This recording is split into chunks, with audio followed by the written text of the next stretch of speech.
Well, festive hats have been worn by women at the Derby since day one. The founders of Churchill Downs wanted to make it known racing was also very fun. Well, and the hats worn by the women journalists here on WHAS 11, Shay, over the years have been the talk of the town, always creating a lot of buzz, a big part of our tradition. The ones worn by the late Melissa Forsythe, who died in February at the age of 71, always had people talking. She preserved her collection. Many of them were made by a famous hat maker named Frank Olive. Now her sister has just discovered them as part of her estate, and she wants to get them in good hands. Bright, colorful, bold, and tailor-made for the Kentucky Derby. All perfectly preserved, still in their boxes. White with a red rose, or a stunning white rose highlighted by a perfectly shaped beige hat. Or two side by side, sporting light blue. A black hat with a pendant that tells us it's Derby time. This one that says simply, it's spring in Kentucky. Hats having a hat party saying, hey, it is great to be seen again. And seen they were. They are the Derby fashions owned and worn by the late WHAS 11 news anchor Melissa Forsythe, who died in February at the age of 71. And this red one right here, she's got it on right here.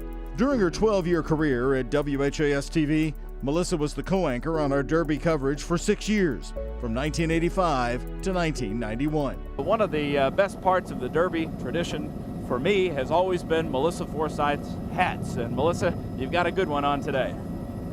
Yes, take a look, Doug. This is to block the sun. Oh, well. I met up with her sister, Cynthia Gibbs, who is handling Melissa's estate. What went through your mind when you saw those hats? They're colorful, they're very classy.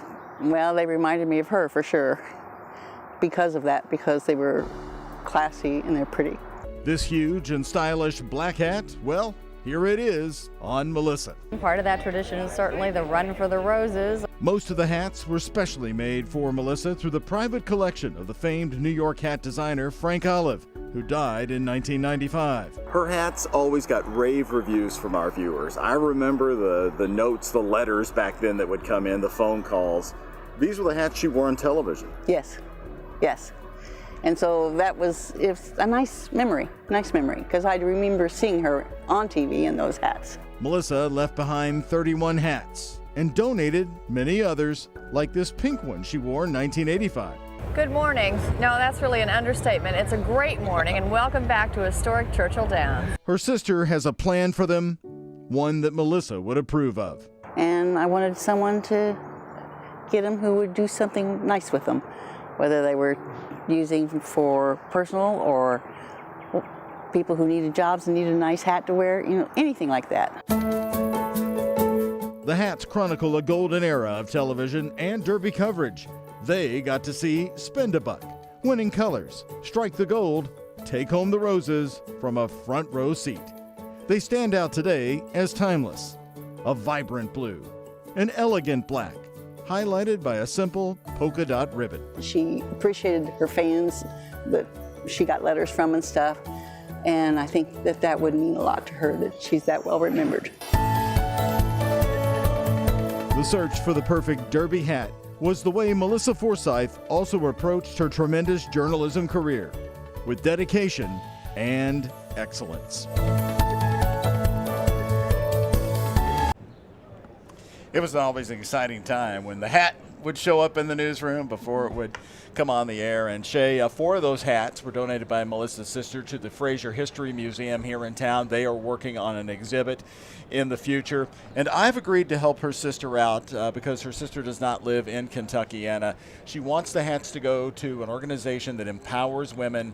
So if you have an interest in that and can meet that criteria, just reach me on social media, or email me here at WHAS 11. I'll help you out with her sister and the hats. I love how you described them classic and timeless, and that's much like Melissa. Everyone describes her the same way. And Frank Olive, who designed me those hats, he died in 1995, so many of them are quite the collector's item. They're almost going on to vintage now, which is really exciting. We're getting reviews on your hat. People love it. You're Fascinator today. Tell me about this. Yes, of course. Okay, this became from one of my friends. She's a fascinator designer, small business owner, Tiffany Woodard, and she focuses on natural hats, natural things that you could find out somewhere, maybe not a banana leaf here in Kentuckiana, but surely somewhere else. And so all of her hats have these gorgeous flowers on top, and I love her design, so I was excited to wear one today. Well, it is a stunner, and Melissa would have loved you, Shay. She loves hard news investigative reporting. That's what she was all about, and that's your style.